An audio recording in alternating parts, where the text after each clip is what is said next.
요한계시록 2장 12절부터 17절 말씀 가운데 버가모 교회에 대한 말씀입니다. 버가모 교회는 어떤 문제가 있고 또 칭찬을 받는 이런 면이 나오게 되는데, 세상 권력과 어떻게 교회가 당시에 지내야 되는가 하는 문제가 가장 큰 주제입니다.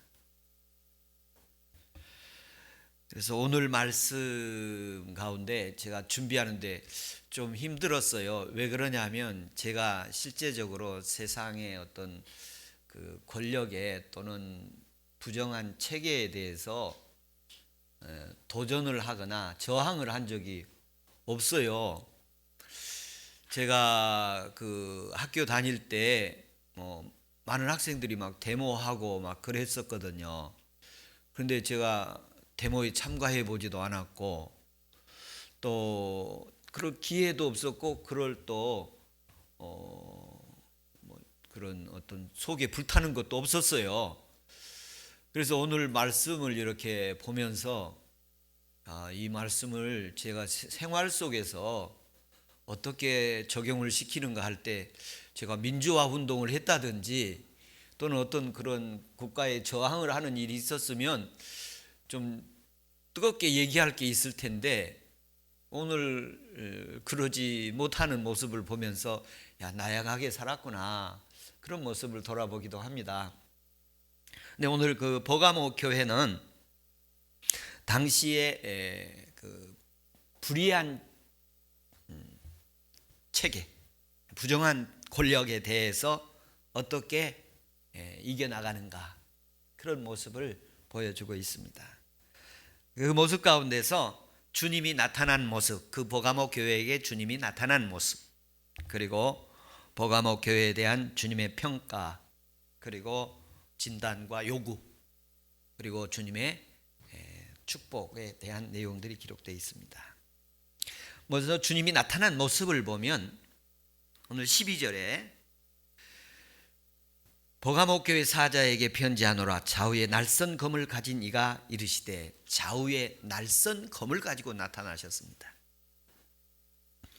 이 일곱 교회에 나타난 주님의 모습이 다 다르게 나타나는데, 계시록 1장에 주님이 나타나셨던 모습입니다.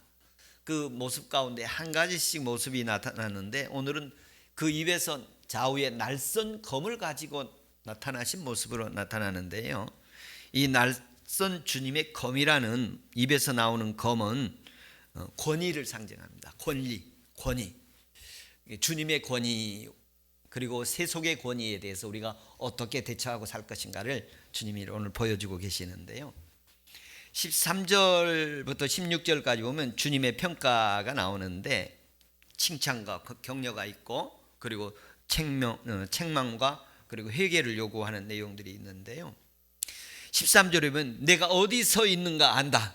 주님은 안다. 이렇게 안다는 것은 진단을 했다는 것이죠. 살펴봤다는 것이죠. 내가 너를 안다. 주님이 우리를 다 아시고 계신 줄로 믿습니다. 오늘 우리가 예배 가운데 특별히 세속 권력이 교회의 예배를 어떻게 할 것인가에 대한 문제가 가장 비중 있게 다루어지고 있습니다. 사탄의, 내가 어디 있었는가 하는 사탄의 권자란 말이 13절에 나오는데요, 사탄의 권자는 사탄의 통치하는 자리죠. 사탄의 권자는 당시의 로마 제국을 상징하는, 특별히 또 그 가까이 나간다면 총독부, 당시의 총독부를 말합니다. 이 버가모라는 지역에는 로마 총독부가 있었습니다. 그래서 그 총독부에서 세상 권력이 나와서 그들을 다스리고 지배하고 있었죠. 하나님의 자녀들이 하나님의 권위를 따를 것인가, 아니면 세상의 권력을 따를 것인가에 대한 그 요청을 하고 있고, 그 중간 지대는 없다, 이렇게 말하고 있는 모습을 볼 수 있습니다.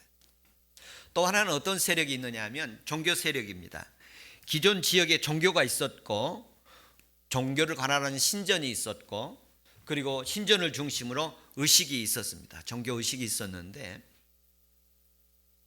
그 기존 기존 종교의 그 신전 의식들은 하나님과 대부분이 대척되는, 우상을 섬기고 그리고 하나님이 하지 말라는 일들을 하는 그런 모습들인데, 거기에 종교적 세력들이 이렇게 있었습니다. 그 세력들 가운데서 이름을 굳게 잡은 사람이 있었다. 13절, 내 이름을 굳게 잡았다. 사탄의 권자와 거짓 종교 세력의 상황에서 주님의 이름을 굳게 잡은 사람들이 있었습니다. 그 사람들은 소수의 사람들이었어요. 주님의 이름을 굳게 잡았다는 것은 예수님의 이름을 믿고 예수님을 위해서 예수님의 편에 서서 주님이 원하는 대로 살았다는 것입니다. 13절에 또 보면 충성된 안디바가 있는데, 이 안디바가 순교를 당하게 됩니다. 그런 상황 속에서 죽음을 맞이해야 되는 거예요. 이쪽에 서야 되느냐 저쪽에 서야 되느냐인데, 주님 편에 섰다가 죽임을 당하는 그런 모습을 가지게 됐다고 말합니다. 충성된다 이렇게 표현을 하셨는데, 충성된 증인 안디바라고 그랬는데, 주님은 자신을 충성된 자라고도 표현하셨고, 주님을 따라 순교의 각오로 살아가는 사람들을 충성된 사람이라고 말하기도 하였습니다. 사탄의 권자가 있고 사탄이 거하는 곳이 있고, 거기에서 세속 권력 그리고 부정한 불의한 세력들이 이방 종교들과 힘을 합세서 기독교인들을 박해하는 그런 상황들에서 버가모 지역에 있는 교회가 굉장히 어려움을 당하게 되었습니다. 하나님의 이름을 모독하고 모욕하고 하나님의 이름을 멸시하고 무시하고 학대하고 박해하는 사람들의 박해를 받게 되었습니다. 이런 불의한 권력을 사탄의 권자라고도 하고, 이렇게 사탄의 세력이라고 요한은 영적으로 진단을 하고 있습니다. 사탄이 거하는 곳에 죽임을 당할 때도 있고, 믿음을 저버려야 하는지 아니면 믿음을 붙잡아야 되는지, 이런 자리에 놓여서 매우 어려운 처지를 만드는 그런 상황들이 이 버가모 교회의 현실이었습니다. 이 버가모 교회가 주님으로부터 책망을 받게 되는데, 일부의 사람은 순교자도 나오고 예수님을 목숨 걸고 충성스럽게 따르는 사람도 있는가 하면, 책망을 받으면서 회개하기를 요구하고 있는데요, 그게 크게 두 가지예요. 하나는 발람의 교훈을 지키는 자들과 니골라 당을 따르는 자들이라는 거예요. 발람의 교훈이라는 게 뭔가 하는 것입니다. 이 발람이 발람과 발락에 대해서 민수기 22장에 나오게 되는데요, 민수기 22장의 내용을 보면 이 재물을 위해서 이스라엘을 저주하게 하고 재물을 받고 이스라엘 저주하게 하는 그런 모습을 보게 되어집니다. 그래서 대책이 뭐였느냐면, 이스라엘 백성들에게 우상의 제물을 먹게 하면 이스라엘 백성들이 무너지게 된다, 이런 이야기를 하게 됩니다. 바울 사도는 이 부분에서 고린도전서 10장에서 우상의 제물을 먹는 것은 우상의 숭배이므로 제물을 먹지 말라, 이런 요청을 나중에 해석해내지요. 그리고 우상의 제물을 먹고 우상을 경배하고 우상의 제물 그 다음에 또 행음을 하게 되었다, 이렇게 버가모 교회가 그 신전 잔치에 신전 의식에 참여하게 되는데, 신전 의식이 몇 가지 부분을 나눌 수 있는데, 하나는 신에게 경배하는 모습이에요. 그리고 하나는 신들의 제사를 드렸던 음식을 먹는 거였어요. 그리고 세 번째로는 신들의 의식 속에서 이제 잔치를, 풍악을 울리고 잔치를 배설하는데, 그 잔치에 참여해서 신전에 사역하고 있는 여성들과 행음을 하게 하는 것이에요. 이게 그들의 그냥 자연스러운 가나안 종교들의 대부분에 있는 그런 관습들이었어요. 그런데 이것에 대해서 버가모 교회가 어떻게 할 것인가, 참여를 할 것인가 말 것인가 이런 논쟁이 일어나게 되어집니다. 그런데 버가모 교회가 그걸 참여하게 되는 그런 과정이 오게 되어집니다. 그래서 거기에서 참여하면 안 된다는 이 안디바 같은 사람은 순교자도 나오고 그 종교 의식에 참여해야 된다 이렇게 해서 거기에 참여하는 사람들도 있는데 버가모 교회 대부분의 사람들이 그 신전 의식에 참여를 하게 되어집니다. 그 신전 의식에 참여하지 않으면 불이익을 받게 되어 있어요. 여러 가지 생업에도 불이익을 받게 되어지고 삶의 여정에서 당시에 총독이었던 사람은 편지를 보낸 황제에게 편지 내용을 보면은 예수 믿는 사람들이 황제 숭배하는 일을 거역함으로 몇 번의 권고를 하고 경고를 하고 그래도 말을 듣지 않으면 처형도 했습니다. 이런 당시의 총독 보고서를 볼 수가 있는데요. 책망의 내용 두 번째는 니골라 당에 대한 교훈을 지키고 있다 이런 표현을 합니다. 이 니골라 당은 거짓 선지자지요. 에베소 교회나 버가모 교회가 니골라 당의 교훈을 받아들인 교회로 책망을 받게 되는데요. 이들의 주 사상은 뭐냐면 무율법주의, 무도덕주의자들이에요. 율법의 때는 지났으니까 지킬 필요가 없다. 육신은 악하고 영이 선함으로 육신은 우리는 어떤 일을 해도 관계가 없다. 그리스도인들은 은혜로 보호받기 때문에 어떤 일을 해도 우리는 구원받는 사람들이다. 그러면서 발람의 교훈을 쫓는 것에 대해서 문화적이고 이거는 정치적인 행사이기 때문에 관련이 없다. 주님이 아주 강력하게 경고를 합니다. 16절에 보면 그리하지 아니하면 내가 속히 내게 와서 검으로 그들을 싸우리라. 당시에 이런 논쟁이 이제 생긴 거예요. 그래서 제가 이 말씀을 보다 보니까 우리나라도 과거에 일본의 강제 점령당해서 통치를 받던 시절에 한국 교회가 갈등이 생기는 일이 생겼습니다. 신사참배를 요구했습니다. 그 신사참배라는 게 여러분 어느 정도 알고 있을 거라고 생각을 합니다. 일본의 신을 경배하는 일이지요. 그래서 교회 안에서 그 회의를 하게 됩니다. 우리가 신사에 참배를 해야 될 건가 말 건가. 신사 참배를 하는 것이 우리 교회가 살린 길이다. 그래서 신사 참배를 하게 됩니다. 그리고 일부의 사람들은 신사 참배를 거부하다 순교를 당하기도 하고, 저희 교단 같은 경우는 교단이 신사 참배를 거절을 함으로 교단 단체가 이렇게 폐쇄되기도 하고 그 교회 자산들이 몰수되기도 하고 그랬습니다. 그리고 순교자도 나오고. 그런데 그때 큰 주제가 뭐냐면 어찌 일이 동일한지 몰라요. 신사참배가 국가의식이다. 교회 안에서 그렇게 논리를 펴었습니다. 신사참배 찬성하는 사람들이 신사참배는 이건 정치 행사고 국가 행사지 종교의식이 아니므로 우리가 신민으로서 천황에게 이렇게 경의를 표하는 것은 이건 국가의식이고 종교의식이 아니다. 이래서 교회 안에서 가결이 됐고, 그리고 신사참배를 하게 되는데, 교회 안에 여러분 옛날 프로그램에 보면 예배 시작할 때 묵도라는 말이 있을 것입니다. 묵도라는 그런 표현이 있을 텐데, 그 묵도라는 표현이 어떤 시간이냐면 신사를 경배하는 시간이었어요. 그리고 예배가 시작되는 거예요. 한국 교회 안에서. 그리고 나중에 이것에 대해서 한국 교회가 어떻게 결정을 하면 그건 우상이었다. 그리고 우리가 잘못됐었다. 그리고 한두 주간의 회개 기간을 갖고 끝났습니다.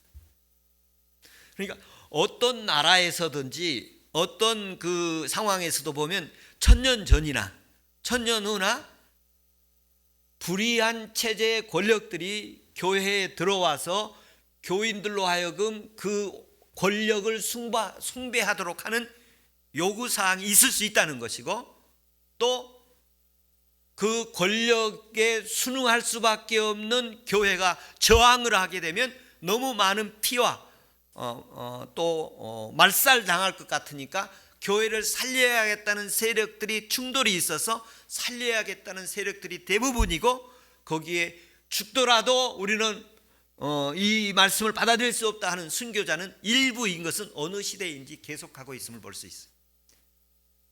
코로나19 지나면서 믿음을 지키는 사람들과 믿음을 지키지 못하고 있는 사람들과 이렇게 나누어지는 모습도 또한 환난 가운데 나타나는 모습들이에요. 오늘 우리에게도 이 모습을 돌이켜볼 수 있는 그런 시대가 되었습니다. 발람의 선지자처럼 하나님도 섬기고 세상도 섬기는 거예요. 그리고 세상을 섬기면서 합리화시킨 거예요. 자기들의 논리로 합리화시키는 거예요.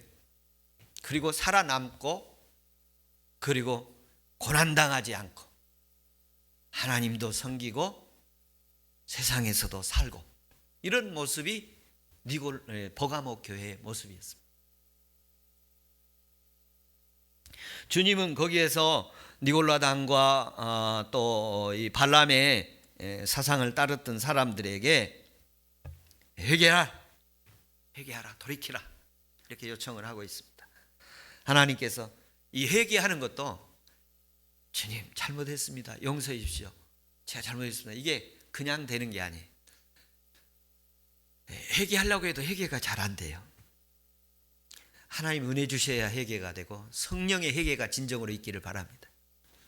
이 성령의 회개가 없기 때문에 다시 돌아가는 거예요. 성령의 회개가 일어나지 않았기 때문에 다시 세상으로 가게 되는 거예요. 성령의 회개가 우리 가운데 일어나면 목숨 내놓고 주님을 믿게 됩니다.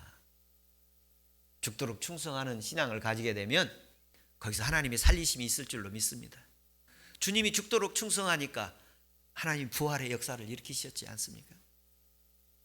오늘 우리에게도 이 버가모 교회에게 충성된 증인 안디바를 기억하면서 하나님이 죽도록 충성스러운 사람에게 살리심이 있는 그 시대가 우리에게도 다가올 것입니다. 그래서 지금 우리 사회는 그런 것 같습니다.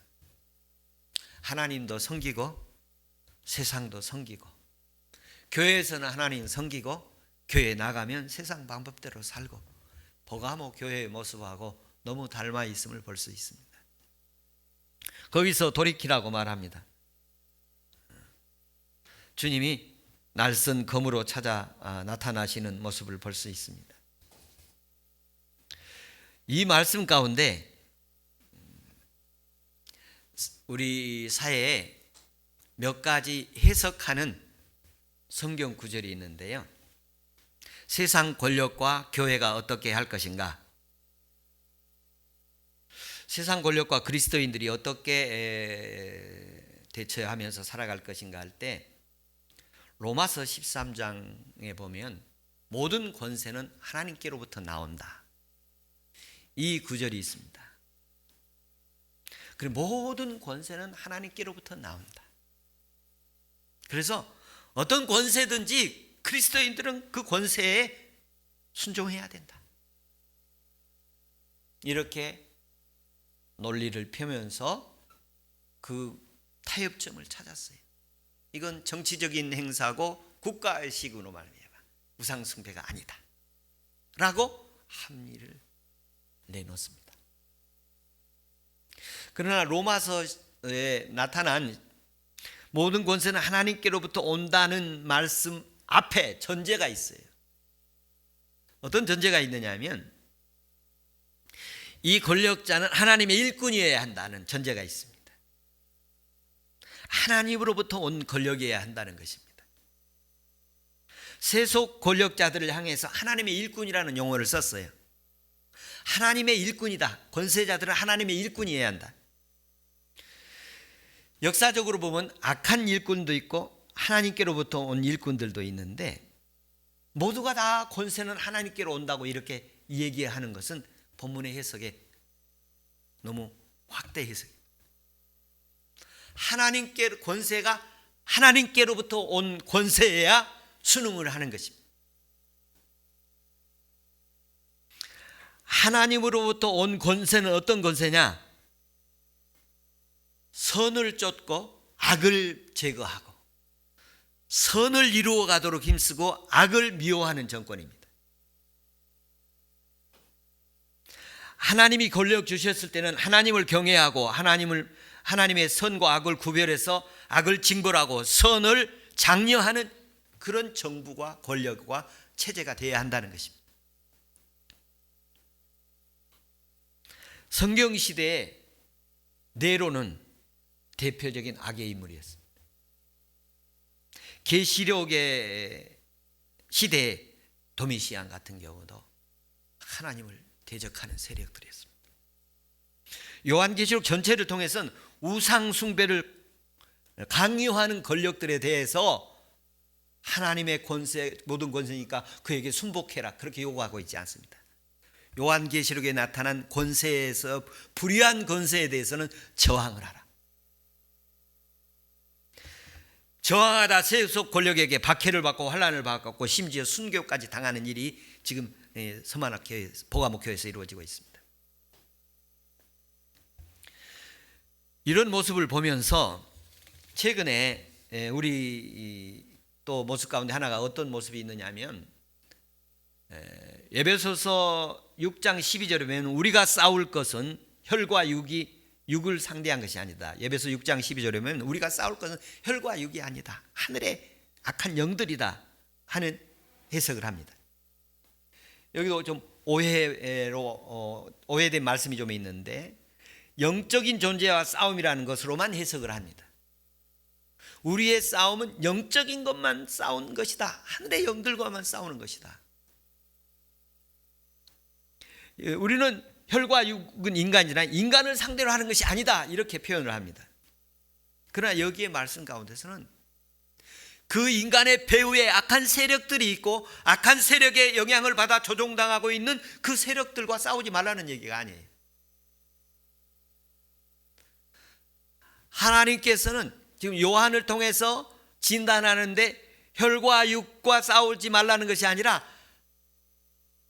뒤에 악의 세력들이 있으면 싸워야 된다는 것을 전제하고 있어요.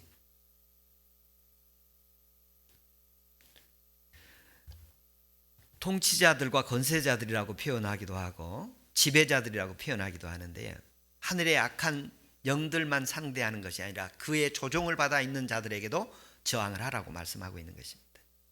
오늘 그러나 우리 한국교회는 어떤 말로 많이 그동안 해석되어 있느냐면, 모든 권세는 하나님께로 왔기 때문에 다 순종을 해야 된다. 그가 우상 숭배하라고 해도 해야 되고, 그리고 그가 아주 독재자여도 순종을 해야 되고,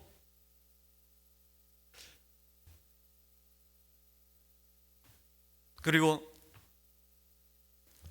사람들과 싸우는 게 아니다, 우리는 마귀들과만 싸우는 것이다, 이렇게 한국교회가 해석해오는 상황들이 많았습니다. 서두에 말씀드렸습니다만, 제가 그럼 실제적으로 그렇게 해봤느냐, 그러지 못했기 때문에 이 말씀을 준비하면서 제게 너무 충격으로 다가왔어요. 근데 너 하지도 못했는데 어떻게 전할래? 주님이 그렇게 말씀하시는 거예요.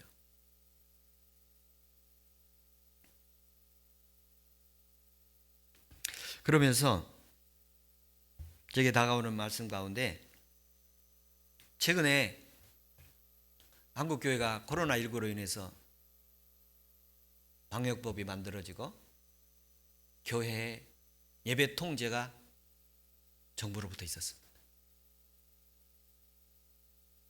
예배 인원도 제한을 했고 예배 폐쇄하기도 했습니다.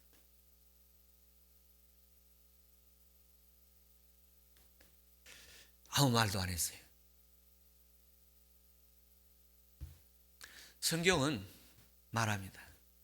세상의 어떤 권력도 하나님의 교회의 예배를 간섭하는 것은 불의한 세력으로 보고 있습니다. 어떤 정치 체제나 어떤 권력도 하나님의 교회를 간섭하는 것은 불법입니다. 성경적으로.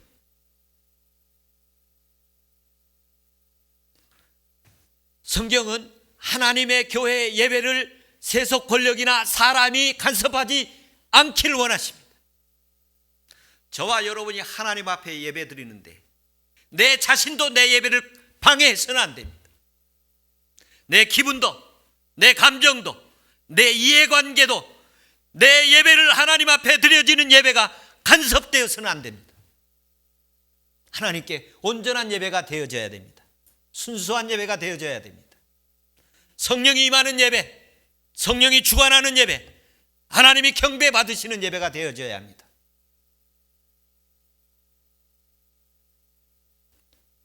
우리의 현실은 또 남아 있습니다. 차별금지법이 있습니다. 이것이 통과된 나라들은 교회들이 무너지고 있습니다. 유럽 교회들은 다 무너졌고 미국 교회도 무너지고 있고 한국 교회도 직면해 있습니다. 이것이 무너지면 어떤 현상이 나타날 것이냐면 교회 안에서 설교가 구원은 오직 예수 그리스도를 믿는 믿음뿐입니다. 구원자는 오직 예수 그리스도뿐입니다. 다른 길은 없습니다. 이렇게 말했을 때 종교적 차별에 해당되는 말이 되어서 저촉이 될 것입니다. 다른 우상 성비는 종교를 비난하거나 우상 섬기는 것이다라고 말했을 때 처벌받게 될 것입니다. 이단을 이단이라고 말해도 처벌받게 될 것입니다. 다른 종교를 우상 숭배했다 그러면 종교를 폄하했다, 명예를 훼손했다, 이렇게 저촉될 것입니다. 동성애나 공산주의나 제국주의나 독재주의나 이슬람에 대해서 비난하면 고발당할 것입니다. 포괄적 차별금지법에 위반될 것입니다. 그런 일들이 우리 앞에 곧 다가오고 있는데 제가 그 법이 자세히 뭔지 잘 모르겠어요. 그러나 우리 앞에서 지금 현재 당면한 심각한 문제들이 진행되고 있습니다.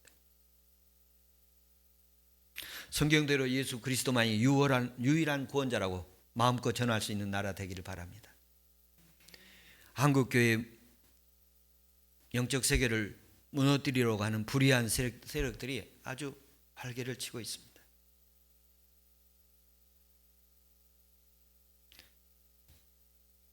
제가 침신대 이사로 이렇게 있는데 학교 안에 어떤 내분이 좀 있으니까 국회의원 권력을 이용해서 학교에 교육부 감사를 넣겠다고 이렇게 총장과 이사장을 불러들이고 국회의원이 그러더라고요. 권력을 가지고 신성한 그리스도의 사역들을 간섭하는 것이 그냥 자유롭고 그 앞에서 수용할 수밖에 없는 이런 무기력함을 보이는 모습을 봤습니다.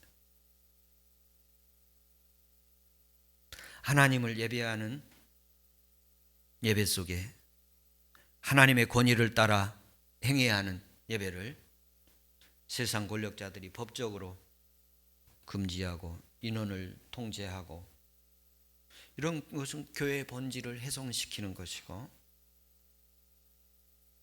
하나님이 기뻐하시지 않은 일입니다. 버가모 교회는 오늘 우리의 문제와 직결되어 있음을 볼 수 있습니다.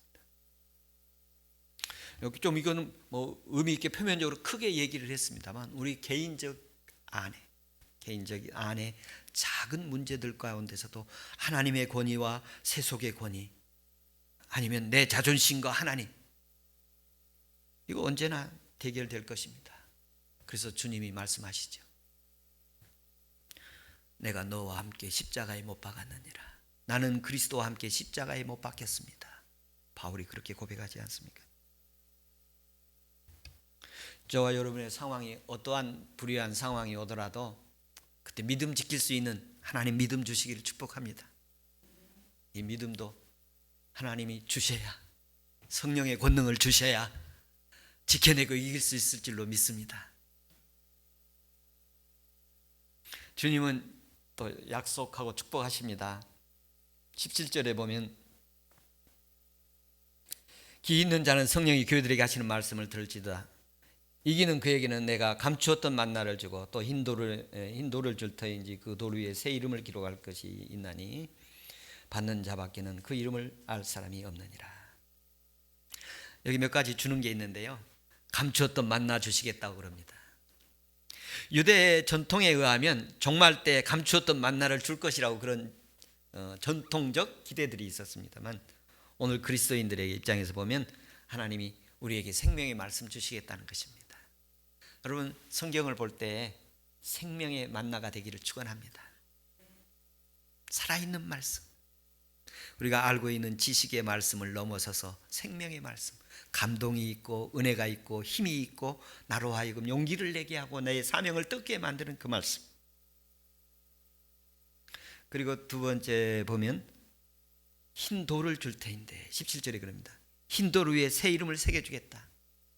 흰 돌은 주님의 존재를 말합니다. 주님의 존재 속에 내 이름을 새겨주겠다는 것입니다. 주님 앞에 합당한 존재로 인정을 받게 해주시겠다는 말씀입니다. 이기는 그들에게는 주님 앞에 합당한 사람으로 세워주겠다. 예수 그리스도와 연합되어서 그리스도를 위해서 세상 권력에 저항하다가 박해받고 순교당할 이런 상황에 올지라도 주님께서 그 자체에 대해서 존귀하게 여겨주시겠다는 말씀하십니다. 그러므로 신앙생활 가운데 그렇게 말씀하시죠. 최고의 영광은 순교의 영광이라고 그렇게 표현하죠. 아무나 순교자로 받으시지 않습니다. 아무나 하나님이 순교자로 받으시지 않아요. 순교자가 되어진다는 것은 주님께서 특별한 선택받은 자요, 믿음 주신 자이고 은혜 주신 자입니다. 여러분, 믿음 지키는데, 목숨 걸고 믿음 지켜지는데 하나님 힘 주셔야 그 지켜지지, 그렇지 않으면 다 부인하고 도망갑니다. 여러분, 베드로 보십시오. 얼마나 장담했고 주님을 얼마나 뜨겁게 만난 사람입니까? 같이 먹고 자고 3년 반 동안 생활하면서 내가 죽을지라도 주님을 따를 것입니다. 그리고 주님 불이익 당하니까 칼을 빼서 먼저 이렇게 사용했던 사람이지 않습니까? 그런데 주님 돌아가시니까 3번이나 부인하지 않습니까? 여러분, 베드로보다 더 뜨겁게 주님을 만났습니까? 그렇게 만났던 사람도 위험한 자리에 오니까 도망가지 않습니다. 이게 사람의 누구나 마찬가지입니다. 위험하고 손해보고 억울한 그런 자리에 들어가고 싶은 사람이 누가 있겠습니까? 하나님이 은혜 주셔야 순교도 할 수 있는 것입니다. 순교자가 되더라도 그 자리에 순교할 수 있는 은혜 있기를 바랍니다. 순교 자리에 놓일 때 그 자리에서 순교할 수 있는 은혜가 주님께 있기를 바랍니다. 버가모 교회가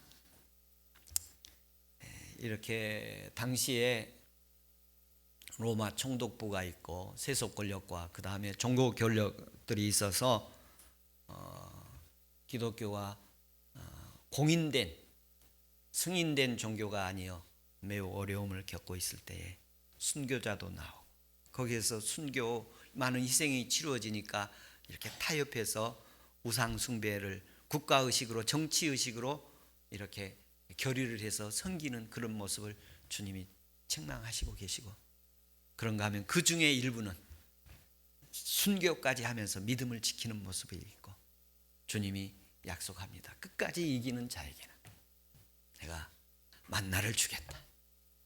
여러분, 하나님 말씀 한마디로 오늘 또 힘내서 한 주간 살기를 바랍니다. 그리고 하나님, 그러면 주님 마음속에 우리의 이름을 새겨준다고 말씀하십니다. 우리 정신 바짝 차리고 깨어나야 할 줄로 믿습니다. 각성하고 일어나야 할 줄로 믿습니다. 이기의식을 갖고 사명감을 가지고 열심을 내야 할 줄로 믿습니다. 다시 오실 주님을 맞이할 준비를 해야 할 줄로 믿습니다. 우리가 할 수 있는 일, 앞으로 다가올 거예요. 사탄의 보좌, 사탄의 세력들이 오늘 이슬람, 공산주의, 제국주의, 동성애 이런 것들은 그리스도와 교회 사역을 완전히 무너뜨리게 만들 것들일 것입니다. 우리는 이런 것들이 올 때에 주님 앞에서 담대히 믿음을 지키면서 하나님 은혜로 나아가기를 축복합니다. 기도하겠습니다.